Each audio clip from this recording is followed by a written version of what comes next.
host, Craig Pera, the founder of the Mindful Habit System. And for the past 11 years, we've been helping men struggling with compulsive sexual behavior, also known as sex addiction and porn addiction. And my own journey through hell and back brought me here. And it is a privilege to be for you listening. Welcome. Welcome to this podcast. The goal of this podcast is to help you create healthy sexuality and a great life.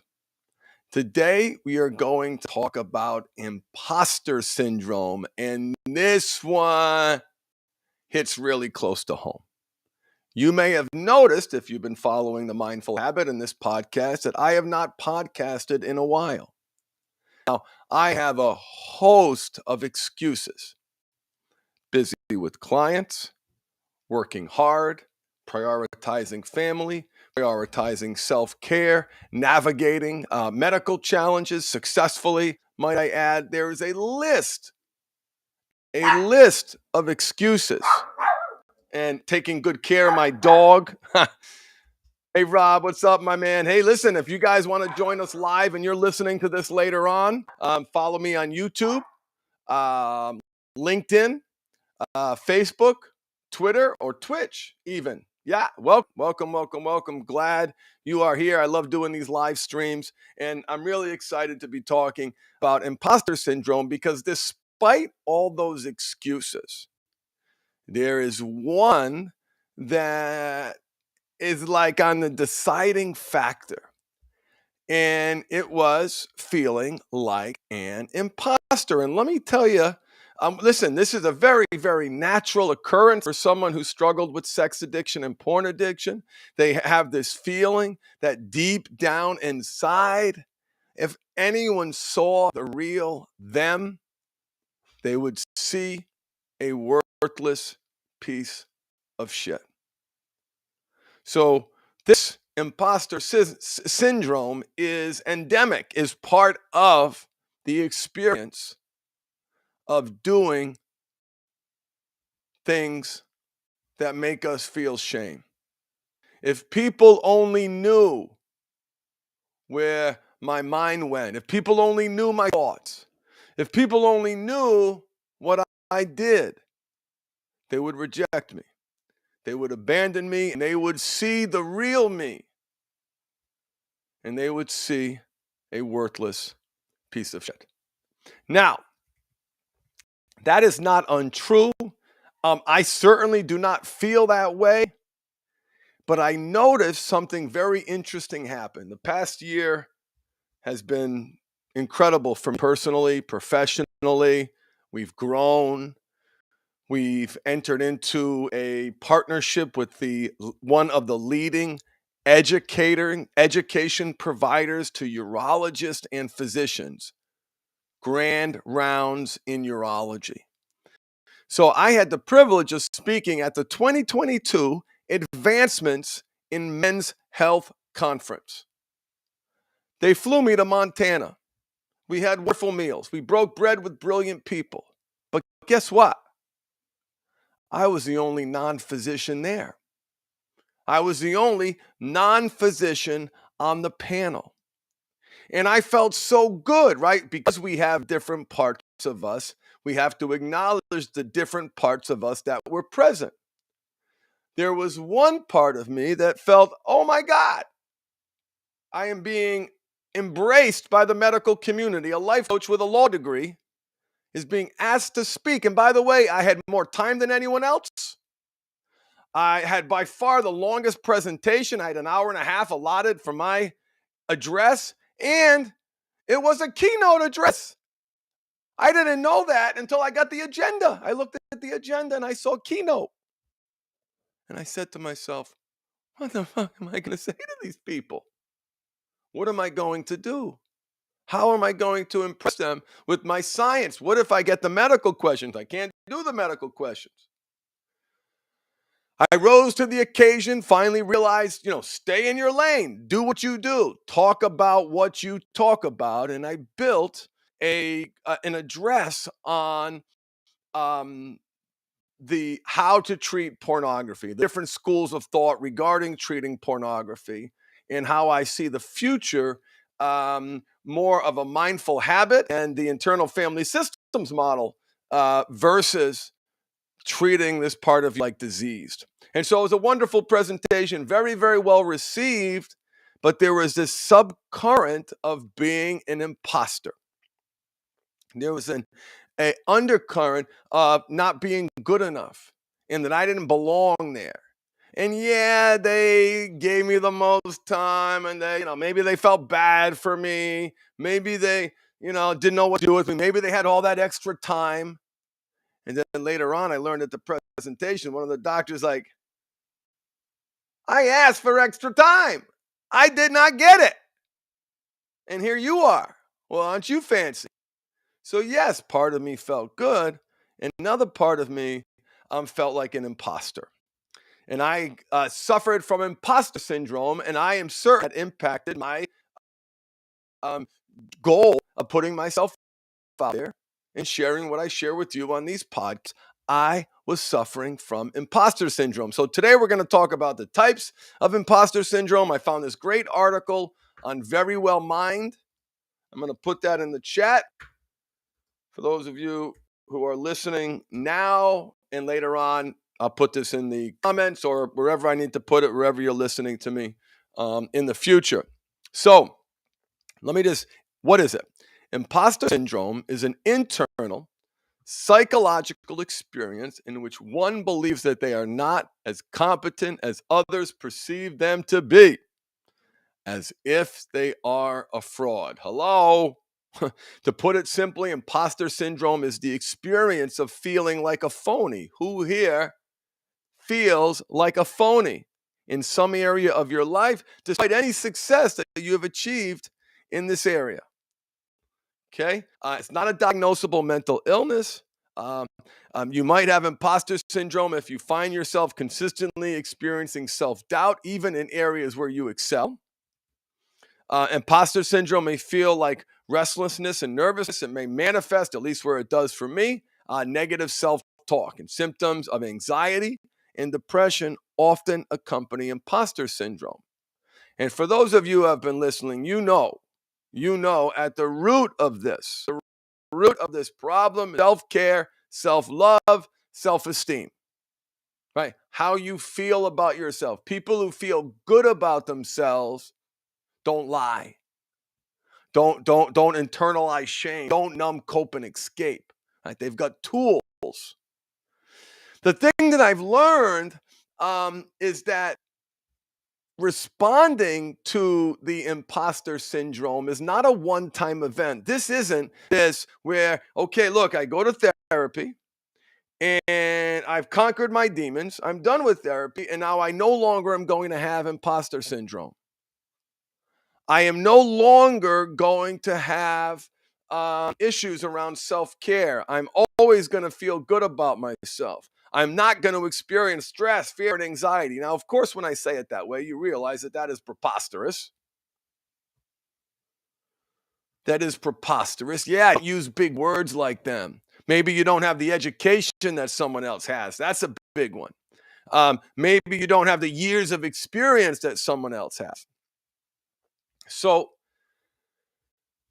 and I'm just going to get to the punchline.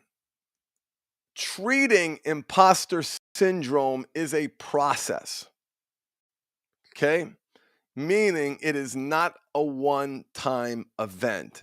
It's not as if you cross the finish line and you no longer ever feel like an imposter. In fact, you will. If you're living your best life, you're going to be in new challenges.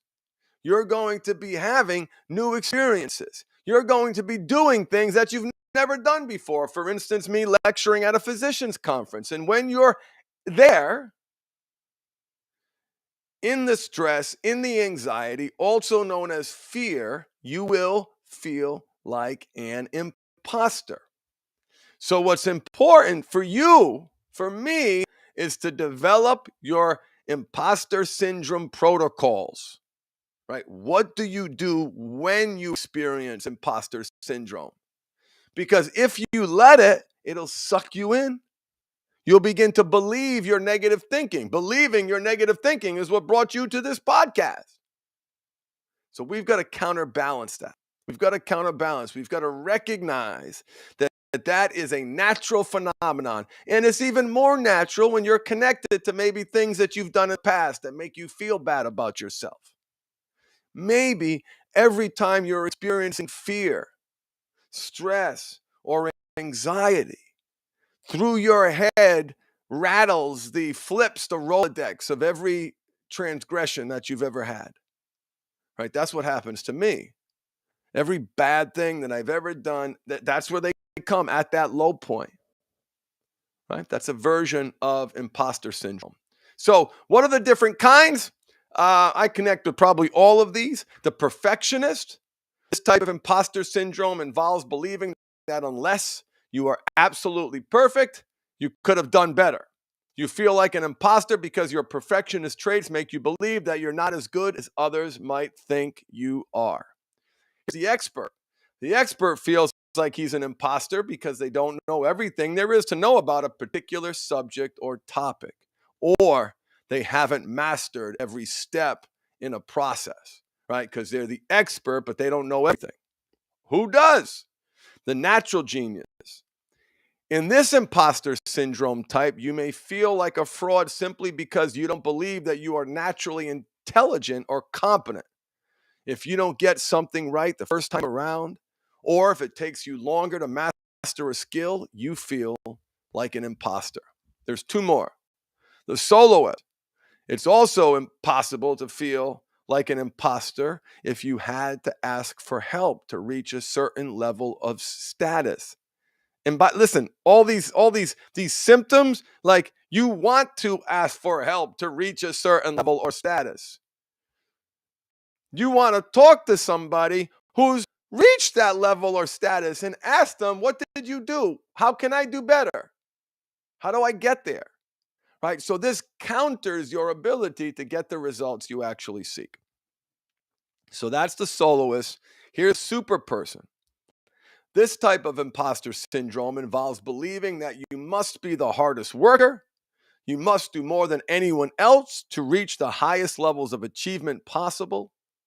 And if you don't, you are a fraud. You are a fraud. I had expert imposter syndrome, the perfectionist imposter syndrome, not the natural genius, because I know I was blessed with some skills in that analysis department. I did not experience the soloist. I certainly didn't experience the super person. So what type of imposter syndrome are you? And I noticed Rob in the chat didn't realize perfectionism. Yep. So what are the characteristics of imposter syndrome? An inability to realistically assess your competence and skills. Chronic self-deprecation. Chronic self-loathing. A deep internalized belief system that at your essence, your center, your soul, that you are not good enough. Other characteristics of imposter syndrome is when people attribute your success to external factors. Oh, it's because of them. It's because of that. And let me tell you, right? So if that's you, if you attribute your success to external factors, I bet you also have a problem receiving compliments. Right? What's your, oh, great job. I really appreciate the hard work you did here. What's your reaction to a compliment? Great job listening to this broadcast. I know you have a lot of things to do in your day. You're prioritizing self-care, learning about yourself. Congratulations. Yeah, well, I wouldn't be listening to this if I didn't have a problem, if I wasn't an addict, if I wasn't a loser. So not only do you need imposter syndrome protocols, you need, what's the word I'm looking for? You need gratitude protocols or compliment protocols. So for example, when somebody compliments me, and I'm blessed to receive a host of compliments for helping people. Makes me feel really, really good. It feeds me. That's how I feed the right wolf. What I used to do, someone would say, "Oh my God, Craig, thank you so much for changing my life. I wouldn't have gotten here without you. I feel so blessed and privileged to have found you." Oh, listen, listen. Uh, listen, I just pointed you in the direction. You did it. This, that, oh, it's no big deal. Oh, I would have dismissed it. I would have rejected it. And then this is a long time ago, someone said to me, "Who the hell are you?" Not with this tone, I'm embellishing a little bit. "Who the hell are you to take away what I'm saying? Am I not a competent adult? Do I not have an opinion that is of worth and is of value?" So it clicked in me through the other person to not diminish their experience. Then I came to internalize it. So when I receive a compliment today, I put my hand on my heart, I receive it, I repeat it to myself, I pause, I look back in the eye, and I say, "Thank you. Thank you." None of the, yeah, ooh, yeah, yes, nah. Thank you. Thank you. So those are my gratitude protocols or compliment protocols. And I invite you to find your own so you take that in. You need to take in the negative to get better. You don't have to own it. You don't have to dress up in it, and drown yourself in it like we do with imposter syndrome. We also need to take in the positive, right? Success begets success, right? You've got to focus on the positive, and so many of you are here because you are too focused on the negative. So you berate your performance. You fear that you won't live up to expectations, that you're overachieving. Sabotage. Hello, who's got a saboteur part? Raise your hand if you have a saboteur part, and we're going to talk about the saboteur part on this broadcast. Not exactly sure when, but you will see that even the saboteur part is a part trying to meet needs, because there are no bad parts. Remember, there are no bad parts. Even your addict, even your liar, even you're not good enough, even the critic. What else about the imposter syndrome? Another characteristic is setting very challenging goals and feeling disappointed when you fall short. So this is something that I think all of us agonize over. And so many of us are anchored or tethered to our worst behaviors. And it is why many experts, therapists, and for example, members of the American Society for Sex Educators, Counselors, and Therapists say one of the primary criticisms of the sex and porn addiction model, and there are a number of legitimate criticisms. That's an important for you, so you can take a buffet. You can take what works for you and you can put aside what doesn't. But the long-term identification as an addict is very similar to people who struggle with chronic pain. They go to chronic pain groups, they track their pain levels, they pay attention to the pain, they're focused on the pain, focused on sobriety, rewarded for sobriety, talking about sobriety. Well, those people with pain, where pain sits at the center of their universe, guess what science tells us? They experience more pain. They experience more pain. And so the long-term identity as an addict versus a man who prioritizes sexual health, for many people, will keep them stuck, will keep them anchored in like an inflamed imposter syndrome, right? This constant reminder of their greatest failures. So you take what works for you, you throw away the rest, and do whatever you need to do to help you be your best self. So here are a couple of very specific tips to help people who are struggling with imposter syndrome. At the root of imposter syndrome, remember, is an innate belief that you are not good enough, that you are a fraud. That if people saw behind the curtain, behind the mask, they would see this you, the you that you hate. And that is the problem that you are trying to solve.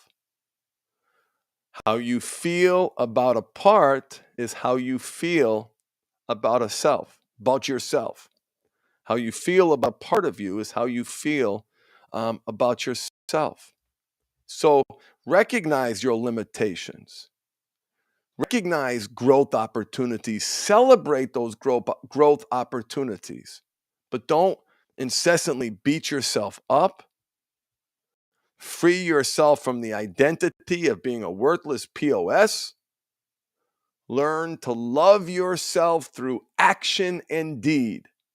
Self-care rooted in self-love is such an important part of the problem. One last thing, and this isn't I guess this is a commercial for the Mindful Habit. Parts work. Parts work, parts work, parts work. I can't begin to tell you. And I've been doing parts work now for 11 years. And about 4 years ago, discovered the internal family system. And there's so much alignment. I have come to the firm conclusion that parts work is the future gold standard of psychotherapy. It is critical to change your relationship with the imposter, right? Because the imposter wants you to not be an imposter, right? What is it about that imposter part? Who is it, right? Why does he act like that? Where did he come from? What job is the imposter part doing? So if you have the basic pieces of how to speak to these parts of you, to understand that these parts of you are doing a job, and that job has been a trained, conditioned response, most of these patterns going back to childhood. So the saboteur is a protector. The liar is a protector. The imposter is a protector. Liar, addict, anger, defensive, shutdown part, all protectors, all parts trying to meet needs. So if you are struggling in your journey to get control of these parts, consider first getting the book No Bad Parts by Dr. Richard Schwartz. It'll completely change your perspective on how you think about your addict part. And check out the Mindful Habits Core Training Program. Check out the group intensive if you are in need of a serious intervention. Parts work is critical. Why? Because the imposter syndrome part is not going away. There's no magic dust that we can sprinkle, and no amount of work and therapizing is going to eliminate the reality that you're going to feel like a fraud. You're going to get triggered again. You're going to be tempted to lie again. You're going to feel low again. This isn't about getting rid of those parts. Now listen, with the hard work, they reduce in frequency. They don't come up as often. They reduce in severity. But life is hard. So if you have a framework for doing parts work, and that could be with an internal family systems therapist, that could be through other programs that they have out there, or the Mindful Habit System. Or the Mindful Habit System. Thank you, Nathan. I'm so glad that you like Core Program. I've been really, really happy about being the guy delivering those webinars. Thank you, thank you, thank you for those kind words. So visit the website, www.themindfulhabit.com. Check out the Core Training Program. That's our intro level program, and teaches you the essential elements of the Mindful Habit System, which includes parts work. And we talk about those parts in that webinar call. All right. Well, thank you for listening to Sex Afflictions and Porn Addictions. I look forward to seeing you next week, possibly even before then. We're going to be talking about Fuck It Guy. We've been talking about this in the group coaching program, and I think we touched on it on our Wednesday core training program. Fuck it guy is the part that typically people associate with it when you're on the cliff, when you're looking over the precipice of doing something that you know you don't want to do or you know is going to make your life worse. Fuck it guy is the pusher, right? Pushes you over the edge. Pushes you over the edge. That part, like all parts, are important. That part, like all parts, are meeting needs, and understanding that part will bring you great value. So I look forward to talking about him next. Thank you for joining me. Make it great. Be awesome. Embrace your power of choice and feed the right wolf. Have a great day, everybody. And for those joining me live, Rob, Jewel, have an awesome time. Peace and love, man.